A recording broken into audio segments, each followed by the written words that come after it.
Una po sa ating mga balita, sa harap ng pagkabit ng food security ng bansa, inaasahang tataas pa ang ani at kita ng higit 300 magsasaka sa Zamboanga del Sur. Ito ay sa tulong ng pinasinayaan ni Pangulong Ferdinand R. Marcos Jr. na Mahayag Dam na isinailalim sa rehabilitasyon ng pamahalaan. Ang mga yan sa sentro ng balita ni Kenneth Pasyente.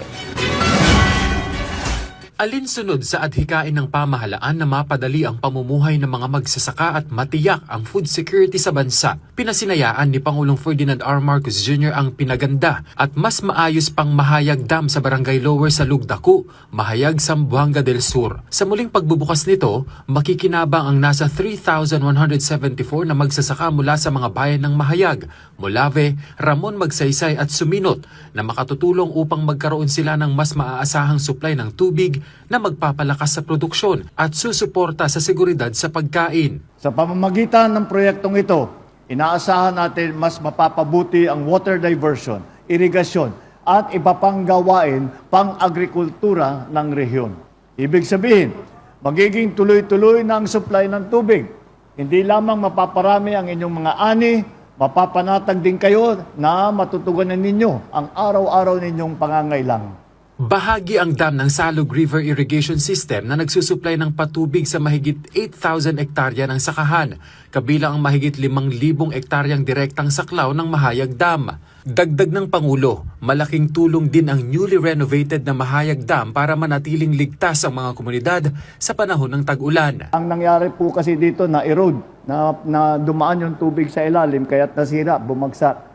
Ngayon, linagyan na natin ng bakal na 6 meters ang lalim para hindi na mangyari ulit yun. Tapos dinamin natin yung mga sluice. Dati, 2 lang ito. Di ba? Ngayon, 4 na.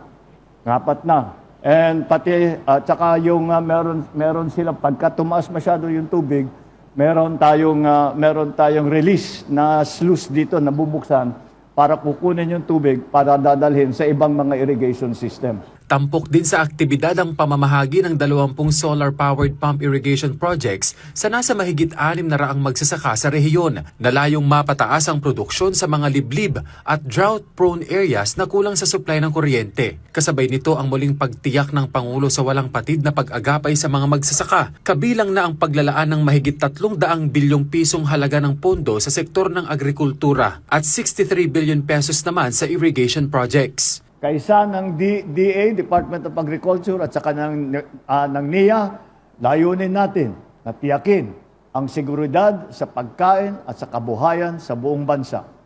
Hangad din natin na mas mapadali ang pagbebenta ninyo ng mga ani at tumaas ang inyong kita sa tulong ng ating mga iba't ibang programa.